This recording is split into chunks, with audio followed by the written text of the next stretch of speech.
시청자 여러분 안녕하십니까? 야천투자연구소의 남인호 대표님을 모셨습니다. 선생님 안녕하십니까? 네, 안녕하십니까? 몇 년 전에 8.15 나라 경제 얘기하는데 8.15 좀 난리를 우리 등등했죠. 국민들에게 웃음을 드렸던 남인호입니다. 그러나 이것이 주식시장에서는 우리가 그 한 달 전에 미국 시장에서 본 것처럼 나라의 경제를 얘기하고 있는데 발음이 안 닿습니다.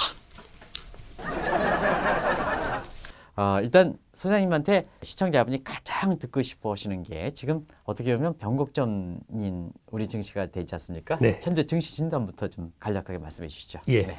최근 우리 시장은 여러 가지 각도에서 볼 수가 있겠습니다. 네네. 저는 그래서 세 가지 측면의 말씀을 드리고 싶습니다. 그 첫 번째로는 지금 우리 시장에 대해서 과열 논란이 조금 있는 건 사실입니다. 네네. 뭐 우리 한국 증시 처음으로 이제 퍼가 15배까지 간다는 것 아니겠습니까? 네네네. 그러나 저는 이렇게 봅니다. 지금 우리 시장은 비정상화가 정상화되는 과정이다. 무엇 때문에? 서구 유럽 같이 20이 넘지 않은 건 관두고 같은 비슷한 레벨에 있는 아시아권, 홍콩이라든가 대만보다도 우리가 저평가 받아야 되는가. 그래서 저는 첫 번째 말씀드리고 싶은 것은 우리 한국 증시는 네네. 과열이 문제가 아니고 네. 그동안에 저평가됐던 것이 이제 정상화되는 과정이라고 저는 꼽고 싶고요. 다음 두 번째 측면입니다. 정말 여러 국가, 나라 다녀보면 진짜 한국 민족같이 과감하게 베팅하는 민족 많지 않다고 봅니다. 네네. 특히 우리 옆 나라인 일본 어떻습니까? 얼마나 보수적이고 국민성이 그렇습니다. 좀 조심합니까? 그런데 그런 국가에서조차도 가계자산의 약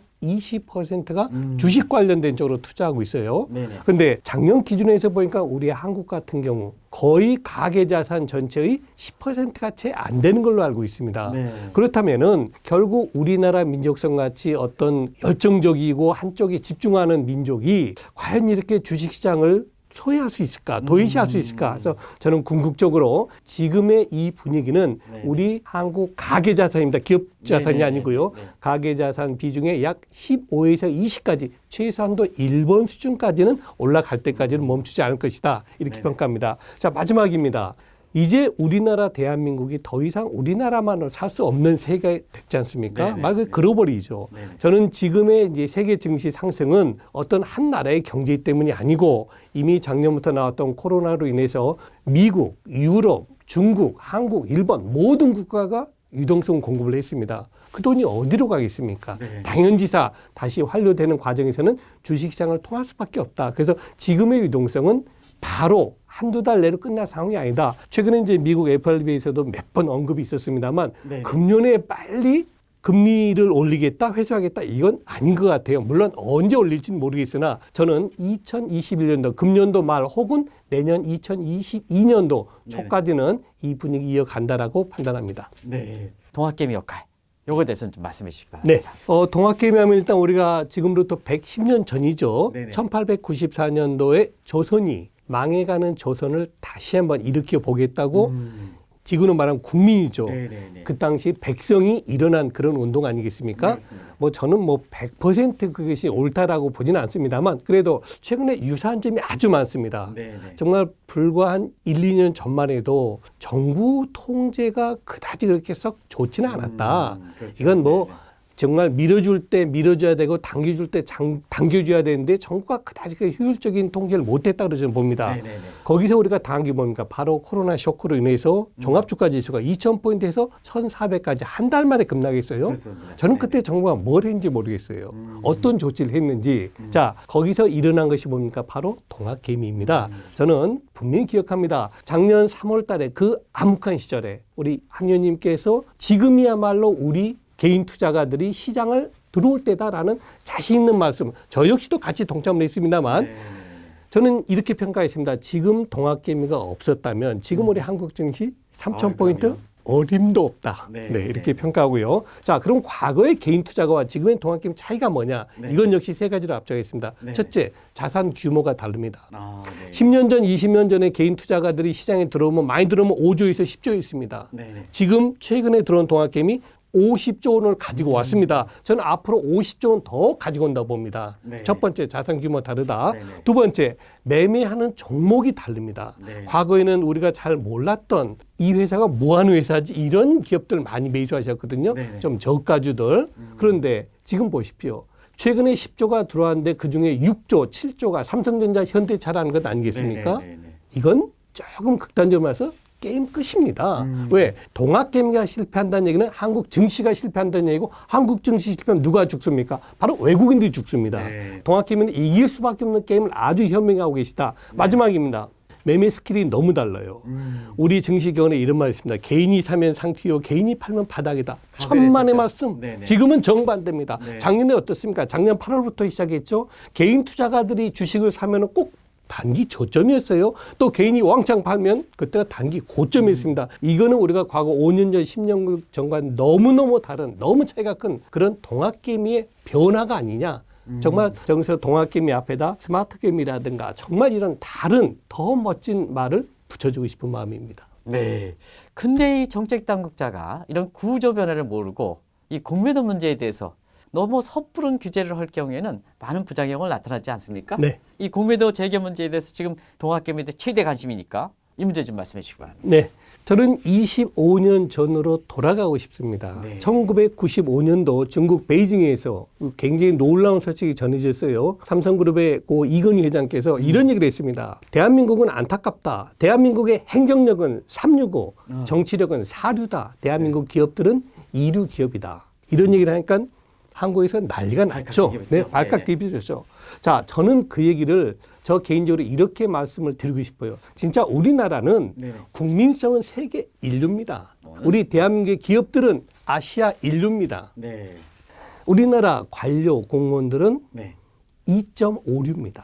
2.5류. 네, 1위도 아니고 2.5류. 네, 마음은 3류라고 하고 싶은데요. 네네. 그걸로 또 우리 공공기업 방송에서 너무 감정적으로 하면 안 되니까 2.5류다. 정치가들은 평가가 불가하다. 정치가들은 네네. 뭐 국회의원을 포함해서 모든 행정 법안을 내는 분들은 평가절한데 그 양반들이 지금 이렇게 바로 그거죠. 그 양반들이 주도하면 다 되겠습니까 이게? 그러니까 화가 나는 거죠. 네네네. 도저히 지금 시장이 핫한 시장인지 배열이 시장인지 그 자체를 판단을 못 하시는 것 같아요. 저는 공매도에 대해서 이렇게 말씀드립니다. 공매도는 저는 반대하지 않습니다. 공매도의 좋은 점 저도 압니다. 그러나 지금 동학개미 입장에서 제가 대변을 한다면 공매도를 하지 말라는 게 아니고 공평한 공매도를 하라는 얘기입니다. 아주 중요한 지적입니다. 제가 네네. 작년도죠. 작년 3월 달에 공매도가 중단됐을 때 전체 금액이 얼마였습니까? 1조 원 중에서 네네. 외국인 투자가들과 기관 투자가들이 공매도했던 것이 9,900억이에요. 네네. 그렇게 많습니까? 몇 퍼센트입니까? 네. 99%예요. 네네. 그때 개인들이 공매도 70억만 했습니다. 1조 중에서. 이게 말이 된다고 보십니까? 지금 시장의 50에서 60, 많게는 65%가 개인들이 매매합니다. 그러면 네네. 공매도도 역시 아무리 못 가도 30, 40은 개인들이 해야 되는데 정책이니까 구조 변화를 좀 정책 당국에서 반영해야 되지 않습니까? 과거 관념에 젖으면 안 되지 그 않습니까? 숫자 보시기만 하면 압니다. 네네. 보시기만 네네. 하면. 자, 그러면 개인 투자가들이 과연 공매도를 왜 그렇게 안 할까요? 왜 이렇게 못 할까요? 능력이 없을까요? 아닙니다. 굉장히 불공평하게 되어 있습니다. 외국인하고 기관 투자가들은 그들이 원하는 종목 그냥 편안하게 나 이거 공매도 하겠다. 그러면 증권회사에서 다 도와줍니다. 네네. 개인 투자가들 어렵습니다. 네. 종목 선택도 힘들고 그 공매도 기간도 짧고 굉장히 복잡합니다. 저는 그래서 최근에 우리 정세균 총리도 그런 얘기 하셨고 일부 국회의원들도 상당히 좋은 얘기를 많이 해 주십니다. 저는 다시 말씀드립니다. 공매도를 하지 말자는 것이 아닙니다. 공평한 올바른 공매도를 하자. 최소한도 개인 투자가 동학개미하고 외국인과의 너무 그렇게 기울어진 그런 공매도 제도가 아닌 서로 간에 인정할 수 있는 그런 공매도를 한다면은 지금 논란이 되고 있는 것은 전혀 없어질 것으로 보고요. 이제 2달 남았죠. 3월 15일까지는 일단 금지로 돼 있으니까 저는 2달 안에 충분히 답을 낼 수 있다고 봅니다. 지금 우리 관료들, 경제 관료 그런 공무원들이 머리가 좋아서 다 고시페이스에서 가신 분들 아닙니까? 그렇다면은 조금만 더 시장의 진실로 접근한다면은 이건 전혀 어려운 문제가 아니라고 봐요. 작년에 대주주 3억, 대한민국 국민의 대주주화합니까? 그런 운동합니까 지금? 3억을 대주주라고 하는 국가는 이 세계 아무데도 없습니다. 어떻게 3억이 대주주가 됩니까? 맨 처음에 그게? 현 정부 출범하기에는 대기업 대주주 규제한다 그랬습니까? 그러니까요. 근데 그렇게 과세를 3억 정도 내리면 주식 투자가 전부 다 대주주죠. 대주주가 되죠. 이게 진짜 이제 그 당시에 이제 한 의원님도 굉장히 그 어떤 방송이라든가 언론 통해 가지고 그런 지적을 많이 해주시고 결과적으로 참으로 다행스럽게 이제 3억 대주주는 아 이거 잘못된 거구나 하고 너도 나도 다 합니다. 자 저는 공매도에 대해서 이렇게 말씀드리겠습니다. 진짜 2달 동안의 공매도를 외국인 투자가들과 우리 동학개미와 같은 조건으로 가지 못할 바에는 공매도를 해서는 안 됩니다. 네. 단 공매도를 공평하게 공정하게 외국인과 기관과 개인 투자자들 같은 조건에 산다. 그러면 저는 언제든지 아닌 말로 3월 15일 전에도 풀어도 문제가 없다. 이렇게 말씀드리겠습니다. 또 한 가지 여쭙겠습니다. 네. 삼성전자에 대해서 부회장 구속 문제 이런 문제에 대해서 동학개미들이 가장 많이 샀으니까 나 소장님 한번 좀 말씀해 주시기 바랍니다. 네. 정말 참 까마귀 울자 뭐가 떨어진다고요. 오늘 보십시오. 오늘. 지금 오늘 주가지수가 거의 30포인트 가까이 급등세를 보였습니다. 조 바이든 대통령에 대한 기대치 여러 가지 있죠. 한국 증시 다 올랐습니다. 삼성전자 어떻습니까? 마이너스 나오고 있습니다. 왜 그럴까요? 저는 좀 안타까워요. 속이 상해요. 방금 말씀하셨지만은 벌을 주지 말라는 게 아닙니다. 잘못했으면 벌을 받아야 됩니다. 네네네. 지금 동정심에 호소하는 것도 아닙니다. 이건희 회장이 돌아가신 지가 불과 3달이 안 됐고요. 지금 삼성은 어떤 위치에 있습니까? 가장 경쟁자라고 할 수 있는 TSMC는 지금 하루 한 시간 삼성을 공격하고 있습니다. 이런 판국에 네네네. 저는 감정 호소도 아니고 당연히 벌을 받아야 되지만 집행유예도 있고 행집행 정지도 있고 뭐 굉장히 많습니다. 그런데 그렇게 1시간 1초가 급박한 이 시기에 당사자를 구속을 시켜놓으면은 그 기업은 어떨까요? 저는 그래서 이만 줄이고 딱 한 말씀만 드리겠습니다.